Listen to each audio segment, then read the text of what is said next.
ఇప్పుడు వేములవాడ నియోజకవర్గ ఇన్ఛార్జ్ పెద్దలు లక్ష్మీ నరసింహారావు గారిని వారి సందేశం ఇవ్వాల్సిందిగా కోరుతున్నాం.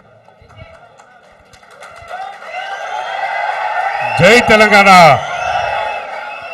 జై తెలంగాణ. కేసీఆర్ గారి నాయకత్వం, కేటీఆర్ గారి నాయకత్వం. జై తెలంగాణ. సభకు నమస్కారం, సభకు నమస్కారం.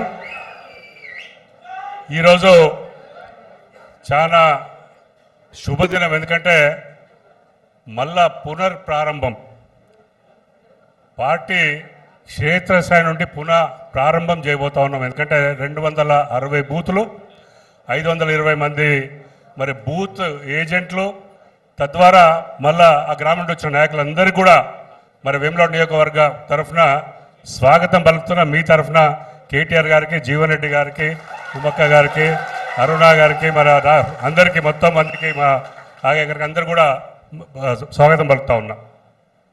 ఏంది దీని ముఖ్య ఉద్దేశం? మాకేమైనా కొత్తనా రాజకీయం? ఎలక్షన్లు కొత్తనా అని ఆలోచిస్తూ ఉండొచ్చు. చాలామంది చూస్తూ ఉంటాం, మేము చాలా సీనియర్లు అంటారు. పరిస్థితులు మారుతూ ఉన్నాయి. ఒకప్పుడు పేపర్లు రావాలంటే 2-3 రోజులు పడుతుండే, 2-3 రోజులు వెనక పేపర్లు వస్తుండే, రేడియోలో ఎంత ఉంటుంది. ఈయన వచ్చిండ్ర మెల్లమెల్లగా బ్లాక్ అండ్ వైట్ టీవీలు, కలర్ టీవీలు, తర్వాత బోర్డులో గోడల మీద రాతల నుండి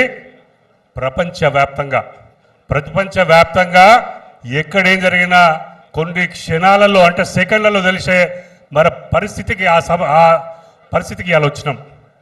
ఇంకా రెడ్డి కాలం కాదు. ఇలా నిజం ఇంట్లోకి వెళ్ళి బయటికి వెళ్ళే లోపే, కడప దాటే లోపే అబద్ధం అంతా ఊరంతా చుట్టూ వస్తూ ఉంది. మీ అందరు కూడా తెలుసు, అది సోషల్ మీడియా. ఇలా పవర్ అంతా సోషల్ మీడియా. మరి మనమేం చేయాలి? ఇలా కార్యకర్తలుగా ఈ ట్రైనింగ్ ప్రోగ్రామ్ ఏంది? ఈ ట్రైనింగ్ ప్రోగ్రామ్ యొక్క ప్రత్యేకత ఏంటంటే ఇలా జరగబోయేది చాలా రాష్ట్రాల్లో చూస్తున్నాం. మరి సార్ అని మరి ఇంటెన్సివ్ రివిజన్ ఆఫ్ ఓటర్స్ ఏదైతే ఉందో దాని ద్వారా బీజేపీ మేము గెలవాలి, వేరే అందరు ప్రత్యర్థులు ఎవరు పవర్ఫుల్ ఉంటే వాళ్ళు ఓడిపోవాలి అనే ఒక దురుద్దేశంతో దీన్ని చేపట్టి మరి ప్రత్యర్థి పార్టీలు వాళ్ళందరి ఓట్లు తీసే ప్రక్రియలో వాళ్ళు ముందడికి పోతాను. కొన్ని లక్షల ఓట్లు వివిధ రాష్ట్రాలలో మనం చూస్తూ ఉన్నాం. మరి మన రాష్ట్రంలో క్షేత్ర స్థాయిలో గౌరవనీయులు కేసీఆర్ స్థాపించి 14 సంవత్సరాలు సుదీర్ఘంగా కొట్లాడి తీసుకొచ్చిన తెలంగాణ ఇవాళ మన చేతిలో ఉంది, ప్రమాదంలో ఉంది. దాన్ని పోనిచ్చుకోవద్దనే మరి ఈ తపన ఎవరికి ఉంటుందంటే గులాబీ సైనికులకే ఉంటుంది. మీ అందరు కూడా తెలుసు. 14 సంవత్సరాలు సుదీర్ఘంగా పోరాడినరు. 10 సంవత్సరాలు ప్రజల ఆశీర్వాదంతో తెలంగాణ రాష్ట్రాన్ని మరి అభివృద్ధి, భారతదేశంలో ఎంతో అభివృద్ధి చేసిన ఈ రాష్ట్రాన్ని గత 2.5 సంవత్సరాలలో ఏం జరుగుతుందని మీరందరూ గమనిస్తూ ఉన్నారు. మొన్నొక్క ఆంధ్ర ఉప ముఖ్యమంత్రి వచ్చి చెప్తాను, తెలంగాణని అయ్యా జాగిరా అంటుండు. 4 కోట్ల తెలంగాణ ప్రజల జాగిరని మన కార్యవర్గ అధ్యక్షులు పెద్దలు ఆల్రెడీ కేటీఆర్ గారు చెప్పలేదు, జరిగింది అని జవాబు ఇవ్వడం జరిగింది. కేసీఆర్ గారు ఉండని రోజులు ఎవరు కూడా కన్నెత్తి చూసి ధైర్యం చెయ్యని ఆ పరిస్థితుల నుండి ఇలా ప్రతి ఒక్కరు మళ్ళా గుంటలు నక్కాలుగా వచ్చి మళ్ళీ ఇలా ఉన్న ఈ ముఖ్యమంత్రి ఆయన ప్రియారిటీస్ వేరు, ఈ రాష్ట్రాన్ని మళ్ళీ దోసుకుందామో లేకపోతే శాసిస్తామని వస్తూ ఉన్నారు. మరి మనం అది కానిస్తామా అని మీకు అడుగుతా ఉన్నా. కానిస్తామా? కొట్లాడదామా? మరి కొట్లాడాలంటే ఏం కావాలంటే ఇలా మారిన పరిణామాలలో ఇలా మరి మన గౌరవ వర్కింగ్ ప్రెసిడెంట్ గారు వారు చెప్తా ఉంటారు, సార్ అంటే ఏంటి, దాన్ని ఎట్లా ఎదుర్కోవాలని వారు చెప్తా ఉంటారు. పెద్దలు జీవన్ రెడ్డి గారు వారితో 25 సంవత్సరాలు కాంగ్రెస్ పార్టీలో నేను కూడా ఉండడం జరిగింది. మరి కాంగ్రెస్ పార్టీలో 41 సంవత్సరాలు ఉన్న తర్వాత కూడా ఇలా పరిస్థితి ఎట్లా ఉంది, మారింది. ఈ రాష్ట్రాన్ని మళ్ళీ మంచిగా చేసుకోవాలి, మళ్ళీ మరి సేఫ్ హ్యాండ్స్లో ఉండాలి, ఒక మంచి చేతులలో ఉండాలంటే కేసీఆర్ గారు మళ్ళీ ముఖ్యమంత్రి కావాలి, బీఆర్ఎస్ పార్టీ మళ్ళీ రావాలని వారు కూడా 41 సంవత్సరాలుగా మరి ప్రస్థానాన్ని ముగించుకొని ఇలా కేసీఆర్ దారిని వస్తుందని మరి పెద్దలు జీవన్ రెడ్డి గారు కూడా ఇలా మన బీఆర్ఎస్ పార్టీని బలోపేతం చేసే ప్రక్రియలో మనతో నడుస్తామని వారి నాయకత్వంలో వేములవాడ నియోజకవర్గం అన్నా, ఆ పక్క మీరున్నారు, ఈ పక్క కేటీఆర్ ఉన్నారు. నాకు ఇద్దరి మధ్యలో నేనున్నా. తప్పకుండా శక్తి మాకు ఇంకా అదనంగా శక్తి వచ్చిందని భావిస్తా ఉన్నా. ఏం కావాలి మరి ఇవాళ ఇంటిగ్రిటీ, ఇవాళ ఒక మంచి కావాలి. ఒక మనిషి శరీరం బాగుండాలంటే ఏం కావాలి? గుండె గట్టిగా ఉండాలి. గుండె గట్టిగా ఉండాలంటే ఏం చేయాలి? మరి ఐడియాలజీ, ఒక ఐడియాలజీ ఉండాలి. మనకి ఏం చేయాలి, మన లక్ష్యం ఏంది, మరి దాని సిద్ధాంతం ఏందనే శక్తి ఉంటుంది ఒక గుండెలాగా. మరి దానికి తోడు మరి విజ్ఞానం కావాలి, నాలెడ్జ్ కావాలి. ఇవాళ ఎంత ఇంటిగ్రిటీ ఉన్నా గుండె పంపింగ్ చేసినా, మన గుండె మనకు రక్తాన్ని పంప్ చేసినా అది సమర్థంగా మొత్తం బాడీ శరీరాలు అంతా పోకపోతే మరి అక్కడ సత్తుపడిపోతుంది. మీ అందరు కూడా తెలుసు. ఇలా గుండెకి అటువంటి కార్యకర్తలందరూ కూడా ఈ బీఆర్ఎస్ పార్టీ మంచిగా ఉండాలి అంటే మీరందరూ కూడా ఏదో ఎదుటి వ్యక్తి తిడుతున్నాడు, వానికి ఆలోచన లేకుండా తిడుతుంటే మనం ప్రతి దాడిలో వాళ్ళని తిట్టే అవసరం మనకు లేదు అని సభకం అందరు కూడా చేస్తూ ఉన్నారు. ఎట్లా ఎదిరియాలి మరి వాళ్ళను? ఎట్లా ఇవ్వాలంటే మనకు తెలివి కావాలి. తెలివి అంటే నాలెడ్జ్, డేటా. ఏదైతే రాష్ట్రంలో ఏం జరుగుతుంది, రాష్ట్రంలో ఏం జరుగుతుంది అనే డేటా కావాలి. ఇలా 2000ది 4000 చేస్తా అన్నారు, చేసిండ్రా? 2800 మహిళలకు ఇస్తా అన్నారు, చేసిండ్రా? విద్యార్థులకు 5 లక్షల కార్డు ఇస్తా, మీరు ఎక్కడ పోయినా కాలేజీలో ఫీజు కట్టుకొని, చేసిండ్రా? అమ్మాయిలకు స్కూటీ ఇస్తారు, ఇచ్చిండ్రా? ఇట్లా ఏమో అంటే వాళ్ళు ఏం మాట్లాడుతున్నారో దాన్ని సమగ్రంగా సంపూర్ణంగా విశ్లేషించే శక్తి మనలో ఉండాలి. అదే ఇలా ఈ ట్రైనింగ్ అంటే ఏదో వచ్చిండ్రు, స్టైల్ పెట్టినరు, నాయకులు మాట్లాడిన స్పీచ్ ఇచ్చాడు కాదు. నాయకత్వ లక్షణాలు కావాలంటే గ్రామీణ ప్రాంతాలలో మీరు నమ్మిన సిద్ధాంతాన్ని, నమ్మిన పార్టీని సమర్థంగా తీసుకుపోయి మరి అక్కడ మనకున్న చాతుర్యం తెలివిని పదన పెట్టి వాళ్ళు మాట్లాడడానికి ఓపికగా మరి మెప్పించి ఒప్పించి ఈ పార్టీ మంచిది, ఈ పార్టీ ప్రజాస్వామ్యంలో ఈ తెలంగాణలో ఇదే పార్టీతో అభివృద్ధి అయిందనే శక్తి మీ దానిలో, మీకు ఆ మేధో శక్తి మీ దానిలో ఉండాలి అని మేము భావిస్తూ ఉన్నాను. అందుకే ఇవాళ ఈ ట్రైనింగ్ ప్రోగ్రామ్ ఆలోచించండి. ఇవాళ ఈ శిక్షణ అంటే ఏదో స్పీచ్లు ఇచ్చడో, లేదంటే ఏదో చదివి ఏదో మనకు ఉన్న నాలెడ్జ్ ఎక్కడో లైబ్రరీలో ఉంటే సరిపోదు. అందుకని ఇవాళ మరి కార్యకర్త లక్షణాలు ఏం కావాలి ఆలోచించండి. ఇవాళ కార్యకర్త లక్షణాలు ఏం కావాలంటే మీకు ఒక గోల్ కావాలి. నా ఆశయం ఇది, ఈ ఆశయాన్ని మనం దాని గురించి ఎట్లా ఆ లక్ష్యానికి ఛేదించాలి, ఎట్లా పోవాలంటే మీకు ఒక ఆశయం కావాలి. ఇలా తెలంగాణ రాష్ట్రం తెచ్చుకుందామని గౌరవ కేసీఆర్ గారు మరి ఒక మంత్రిగా ఉండి, ఎమ్మెల్యేగా ఉండి దాన్ని ఈ తెలంగాణ రాష్ట్రం తెచ్చుకోవాలి. ఎందుకు తెచ్చుకోవాలని వాళ్ళ లక్ష్యం ఏంటంటే ఉమ్మడి రాష్ట్రం ఆంధ్రప్రదేశ్లో తెలంగాణ ప్రాంతాన్ని దోపిడికి కాబడుతూ ఉంది. ఈ తెలంగాణ సాధించుకోకపోతే మన బతుకులు ఎప్పుడు కూడా బాగుపడవని ఆ లక్ష్యాన్ని వారు ఎన్నుకొని ఎంత కష్టమైనా వారు ఎంత ఇదైనా వారు ఎందుకు రావాలి అని ప్రజలను ఒప్పించే విధంగా ఇగో మన నీళ్లు పోతా ఉన్నాయి. మన తలాపు గోదావరి వాడుతూ ఉంది, కానీ అది 80 మీటర్ల మీదనే ఉంది. 560, 580, 600 మీటర్ల దాకా ఎత్తి పోస్తేనే ఈ మన నీళ్లు, మన బీడు భూములు, మన రైతులు బాగుపడే పరిస్థితి ఉంటుంది అని వారు దాన్ని మనలోకి తీసుకొచ్చారు. అదే కాదు మరి నియమించి, అంటే మేము కూడా ఉన్నాం, చాలా చూసినాం. ఎక్కడో వచ్చి జోన్ 1, 2, 3, 6 అని పెట్టి ఎక్కడో జోన్లో తీసుకొచ్చి ఇక్కడ చేసినారు. ముఖ్యంగా జడ్జిలు ఉండ్రి ఆంధ్ర ప్రాంతంలో అపాయింట్ చేసి రాష్ట్ర వ్యాప్తంగా ఆదిలాబాద్ దాకా ఇటు తీసుకొచ్చి తెలంగాణలో మరి మోసం చేస్తూ ఉంటారు. ఇట్లా రకరకాల మోసాలకు గురైన ఈ తెలంగాణ రాష్ట్రం మళ్ళీ తెలంగాణ తెచ్చుకుంటేనే బాగుంటుంది ఉద్దేశంతో ఇవాళ కొట్లాడినరు. వారి లక్ష్యం తెలంగాణ సాధన. కష్టమైంది, చాలా మంది హీలన చేసినారు, అవమానాలకు గురైనరు. ఏం చేసినా కూడా వారు కష్టపడి మీ అందరినీ తెలంగాణ రాష్ట్ర ప్రజలు కొంతమందితో స్టార్ట్ అయ్యి కోట్ల మందిని మరి వాళ్ళ ఆలోచింప చేసి ఇవాళ తెలంగాణ సాధన 14 సంవత్సరాల సుదీర్ఘంగా కొట్లాడి తెచ్చుకున్నది. ఇలా అంటే మీకు ఒక లక్ష్యం కావాలి.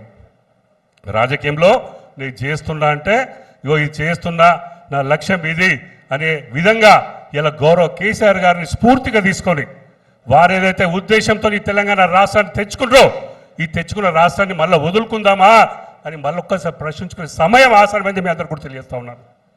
ఇలా సర్రూపకంగా కేంద్రంలో వాళ్ళు చేస్తే ఇవాళ కాంగ్రెస్ పార్టీ దోపిడీ తప్పితే ఇంకా వాళ్ళు ప్రజల గురించి ఆలోచిస్తలేరు. ఇలా రైతు సోదరులు కానీ మహిళా సోదరులు అందరూ కూడా ఇలా యువకులు కానీ ఎవరైనా ఏమైంది అంటే మళ్ళా గులాబీ జెండానే మాకు రక్షణ అని లోపట బాధ వాళ్ళకు వ్యక్తపరుస్తూ ఉంటారు. మరి మన దానికి ఉందామా లేదా? ఏమంటారు గులాబీ సైనికులందరూ మీరు? దాని ప్రకారం ఉందామా? జర చేయలేపని ఉందామంటోళ్ళు. మరి ఇలా మన మీద బాధ్యత ఉంది అని మీ అందరికి మళ్ళీ ఒకసారి మనం చేస్తూ ఉన్నాను. మీకు తెలిసి అలా ఏం చేయకుండా కాంగ్రెస్ వాళ్ళు మన కార్యకర్తల మీద కేసులు పెడతా ఉన్నారు. ఈ కష్టకాలంలో మనం తట్టుకునే శక్తి మనలో ఉండాలి. కొంతమంది మానసికంగా వింగలాకులతో ఉండి భయపడి లేదంటే ఏదన్నా డబ్బుల కోసం ఆశించి కొంతమంది పోతా ఉంటారు. పోయినళ్ళు పోనండి, వాళ్ళ గురించి అవసరం లేదు. నేను చెప్తా ఉన్నాను, ఒక బ్రిడ్జ్ మీద ఒక్కదికే వాహనాలు పోతూ ఉంటాయి. మరి ఏం చేస్తారు? ఇంకో పక్క ట్రాఫిక్ ఆపుతారు. ఇలా సంఖ్యాబలం మన దగ్గర ఉన్నా మానసిక వికలాంగులందరూ కూడా ఎవరు పోతే వాళ్ళని నేను చాలాసార్లు చెప్పినా నేను కూడా, అరే పోయిటలు దండం పెడతా బాబు, మీరు ఓంటి మానసిక వికలాంగులందరూ కష్టపడి ఈ తెలంగాణ రాష్ట్రం కోసం కేసీఆర్ సైన్యంగా గులాబీ సైన్యంగా ఉండి ఇలా మేము కొట్లాడతాం, మళ్ళా కేసీఆర్ గారిని ముఖ్యమంత్రి చేస్తా అనే ఆలోచనలు ఇక్కడ ఉండాలి అని మళ్ళీ చెప్తా ఉన్నాను. వాస్తవంగా ఇంకొక సంవత్సరం తర్వాత మళ్ళా ఇటు ట్రాఫిక్ ఆగిపోయి అటుకెళ్ళి ఊరికొస్తాడు, దండం పెడితే మేము పొరపాటు చేసినాం, మళ్ళీ మేము గులాబీ జెండాకే వస్తామని ఇప్పటికే సంకేతాలు ఇస్తా ఉన్నారు. చాలా మంది ఇస్తూ ఉంటే వద్దు బిడ్డ నువ్వు అక్కడనే ఉండని చెప్తా ఉన్నాం. ఎవరెవరైతే ఈ కష్టకాలంలో ఉన్నారో వాళ్ళందరినీ కూడా మరే కడుపులో పెట్టుకొని చూసుకొని మీ సుఖాలను చూసే బాధ్యత నేను నా ద్వారా వారి ద్వారా మీ అందరూ కూడా ఇక్కడ చెప్తా ఉన్నాను. ఇదివరకు జరిగింది వేరు, 10 ఏళ్లలో మాకు ఇది కాలే అది కాలే అనేది వేరు. అప్పటి కాలం వేరు, ఇప్పటి కాలం వేరు. ఈ కాలంలో ప్రతి మనిషి ఎవరెవరైతే పార్టీకి చిత్తశుద్ధిగా కష్టపడ్డారో వాళ్ళందరికీ గుర్తింపు ఉంటుందని సభగా మళ్ళీ ఒకసారి మనం చేస్తా ఉన్నాను. ఆలోచించండి. అలా సోదరులారా, ఎవరెవరైతే నటన చేస్తున్నారో ఈ నటన చేసే వాళ్ళు ఎవరు కూడా ఇక్కడ అవసరం లేదు. మీకు స్వేచ్ఛ ఇస్తున్నాం, మీ మీద మా కోపం లేదు, బాధ లేదు. కానీ ఎప్పుడైనా ఇంటి దొంగలతోనే పరేషాన్ ఉంటుంది. వాళ్ళే పెద్ద దొంగలని నేను చెప్తా ఉన్నాను. చాలా మంది అనుకుంటారు మేము ఎక్కడో ఏం చేస్తే వీళ్ళకి ఏం తెలుస్తుందని. ఇక్కడ కాదు, హైదరాబాద్ కేంద్ర కమిటీ దాకా బీఆర్ఎస్ హెడ్ క్వార్టర్ దాకా ఏ గ్రామంలో ఎవరు ఏం చేస్తున్నారో అందరికీ కూడా తెలుసు. మీరు పిల్లి కళ్ళు మూసుకొని పాలు తాగి ఎవరు చూస్తున్నారు కూడా పొరపాటు, అది మీ అజ్ఞానం అని మీకు సభగా తెలియజేస్తా ఉన్నాను. అందుకనే ఇవాళ ఈ బలోపేతం కావాలంటే మనం ఐక్యమత్యంగా ఉండాలి. మన లక్ష్యాన్ని పెట్టుకోవాలి, దానికి అనుగుణంగా తయారు కావాలి. ఇవాళ ఈ ట్రైనింగ్ ద్వారా మీ అందరు కూడా మరి ఇవాళ కొంచెం నాలెడ్జ్ కనిస్తుంది. మీకు పుస్తకాలు ఇచ్చిండ్రు, ఇవన్నీ ఇచ్చిండ్రు, ఓటర్ లిస్ట్ ఇచ్చిండ్రు. మన ప్రథమంగా జూన్ 20 నుండి జూలై 24 వరకు ముఖ్యమైన దినాలు ఈ నెల రోజులు. ఈ నెల రోజులు బూత్కు ఎవరైతే మీకు ఈ బాధ్యత ఇచ్చిండ్రో ఈ బాధ్యతలో ఉన్న వ్యక్తులు కూడా మరి ఏ పొలం పనులున్నా వర్షాలు వచ్చి ఉన్నా కూడా మరి బిఎల్ఓ అంటే బూత్ లెవెల్ ఆఫీసరు, మీరు BLA booth level agent. BRS party తరఫున మీకు గవర్నమెంట్ తరఫున మీకు ఒక ఐడెంటిటీ కార్డు ఇస్తారు. అది వేసుకొని మీరు ఏదైనా ప్రశ్నించవచ్చు. మీకు ఎట్లా ఇవ్వాలని ఇలా ట్రైనింగ్ ద్వారా జరుగుతూ ఉంటుంది. మరి ఇలా ఇంకొక విషయం ఉంది, కమ్యూనికేషన్ స్కిల్స్. మీరు చెప్పదలుచుకుంది స్పష్టంగా ఓటర్లకు అర్థమయ్యే విధంగా కూడా మీరు చెప్పవలసిన అవసరం ఉందని ఈ సభకు మరొకసారి తెలియజేస్తున్నాను. రాజకీయం అంటే ఏదో జెండా మోసో ఎలక్షన్లో పనిచేసి ఏదో మా పార్టీ గెలిచిందో లేకపోతే ఇంకెవరో గెలిచింది కానీ నా పని అయిపోయింది కాదు. ప్రజల నమ్మకాన్ని పొంది ఈ పార్టీ వారధిగా మీరు పోయి వాళ్ళ అవసరాలు ఏమున్నాయి, వాళ్ళ కష్టాలు ఏమున్నాయని మరి నిరంతరంగా ఎక్కడైతే సాల్వ్ చేయగలుగుతారో చేసి, లేనిది మరి మీద మండల్ లెవెల్ దృష్టిలో లేదంటే మా కాన్స్టిట్యూన్సీ వస్తే మేము మళ్ళీ మీదికి దృష్టికి తీసుకుపోయి వాళ్ళ సహాయం తీసుకొని మరి మేము ముందట మరి మా ప్రజల సమస్యలు మరి సాల్వ్ చేసే పరిస్థితిలో మనం ఉంటామని సభగా తెలియజేస్తూ ఉన్నాను. అందుకని మరి అందరం కూడా మరి ఈ ప్రక్రియలో మరి చిత్తశుద్ధితో ముందట్టుకోవాలని చేస్తూ ఉన్నాం. ప్రతి మనిషి అనుకుంటాడు నాకు బాగా తెలివి ఉంది, నాకు వీడు కొత్తగా నేర్పోయింది అనుకుంటాడు. చదువు అంటే నేర్చుకునేది నిరంతర కార్యక్రమం. ఒకరోజు ఏదో నాకు బాగా తెలివి ఉందంటే కాదు. ఇలా 30 ఏళ్ళు పాఠాలు చెప్పే లెక్చరర్లు కూడా మళ్ళీ రోజు చదువుతూ ఉంటారు. అంటే కాలం మారుతూ ఉంటుంది. అందుకని దయచేసి మీరందరూ కూడా మరి ఇవన్నీ చేస్తూ ఉండాలి అని మరొకసారి మనవి చేసుకుంటూ మరి మీ గలం మరి ఒక తరక ఉద్యోగంలాగా ఉండాలి. మరి మీ మాటల్లో నిజాయితీ ఉండాలి, సత్యం ఉండాలి. మీ మాటల్లో సత్యం ఉన్నప్పుడే ప్రజలు మిమ్మల్ని నమ్ముతారు. ఏదో ఇప్పుడు ఈ పూట మందం మీద మాట్లాడిపోతే మరి అది ఉంటుందని ఒకసారి తెలియజేసుకుంటూ మరి మీ వాదనలో పదన ఉండాలి. మీ దగ్గర మీరు ఏదైనా చేస్తే దానికి పదన ఉండాలి. అందుకని ఎదుటోళ్ళు మనం డైవర్షన్ చేసే ప్రక్రియలో ఉంటారు. చూస్తూ ఉంటాం సోషల్ మీడియాలో పిచ్చిగా తిడుతూ ఉంటారు. ఏనుగు పోతే కుక్కలు మరుగుతూ ఉంటాయి. నేను చాలామంది మన మిత్రులకు చెప్తా ఉంటారు, అరే వాడు ఏదో రాస్తాడు రేపు నిస్సాయంగా ఉండి చాతగానోడు సప్పుడు ఎక్కువ చేస్తూ ఉంటాడు. అవునా కదా? బుర్రకాయలలో ఊపితే లోడలోడ అంటూ ఉంటుంది. అనిగప్పే ఊపితే సపోర్ట్ చేస్తుందా? ఈ పనికిరాని వాళ్ళు మన మీద చాలా చెప్తా ఉంటారు. ఇలా పోలీసు వాళ్ళ సాయం తీసుకొని ఏం చేయకుండా పోలీస్ స్టేషన్లు పిలుస్తూ ఉన్నారు. వాస్తవంగా చెప్పాలంటే మేము చెప్తున్నాము పోలీసు వాళ్ళకు కూడా, బిడ్డ ఏదో 2 ఏళ్ళు 3 ఏళ్ళు అంటారు, రాజకీయం మారుతుంది, కానీ నువ్వు జాగ్రత్తగా ఉండు బిడ్డ. మేము మొదలు పెడితే మాత్రం నువ్వు జైల్లోకి పోతే మాత్రం జీవితమే ఖరాబ్ అవుతుందని చెప్తా ఉన్నాం. ఎవరెక్కడున్నా కూడా నిక్కాచిగా ఇవాళ గులాబీ జెండా సైనికులందరూ కూడా ఇవాళ తెలంగాణ తెచ్చుకున్న ప్రత్యేక తెలంగాణ రాష్ట్రం మాతో ఉండాలి. ఆ సుఖ సంతోషాలు మేమే పంచుకోవాలి. మళ్ళీ ఎవరో చేతగాని నాయకులు వస్తే పక్క రాష్ట్రం వాళ్ళు వచ్చి మా మీద కన్నేస్తుండ్రు, ఇక్కడ మా నీళ్లు దోసుకుపోయేదానికి తయారు ఉన్నారు, రేపు వచ్చి మా హైదరాబాద్లో భూములు కూడా అమ్ముకునే పరిస్థితి ఇప్పుడే చూస్తూ ఉన్నాం, రోజు చూస్తూ ఉన్నాం. అందుకని ఏమైతుంది ముఖ్యమంత్రి అంటే తెలంగాణ కళ్ళు, తెలంగాణ మనసు, తెలంగాణ దృష్టితో చూస్తే మీ కడుపు నొప్పైంది, మీ బాధలేంది, ఇక్కడ ఉన్న సమస్య తెలంగాణ ప్రాంత సమస్యలేంది, వాళ్ళ బాగులేందని అర్థమయ్యే నాయకులు ఎవరంటే ఓన్లీ కేసీఆర్, ఇంకెవరు కూడా కాదు. వారి తనియడుగా ఇవాళ కేటీఆర్ గారు మన పక్క నియోజకవర్గం సిరిసిల్ల నియోజకవర్గం మా జిల్లాలో మనం కూడా ఉన్నాం, చాలా సంతోషం. రేపు అభివృద్ధి ఏది కావాలన్నా ఇది మన ఇంటి మన నియోజకవర్గం లాగా తప్పకుండా వారు కూడా మనకు సహాయకాలు అందిస్తారు. అది నాకు సంపూర్ణమైన నమ్మిక ఉంది. అందుకని మళ్ళొక్కసారి ఏమంటారు కార్యకర్తలంతా పిడికిలు బిగించి జై తెలంగాణ, జై తెలంగాణ, కేసీఆర్ గారి నాయకత్వం, కేటీఆర్ గారి నాయకత్వం, జై తెలంగాణ. మీ అందరికి నమస్కారం. సరే, ఇంతకన్నా ఎక్కువ మాట్లాడకుండా మరి మీరు ఓపికగా ఉండి చిత్తశుద్ధితో పని చేయాలని మళ్ళొక్కసారి మనవి వేసుకుంటూ సెలవు తీసుకుంటున్నా. జై తెలంగాణ.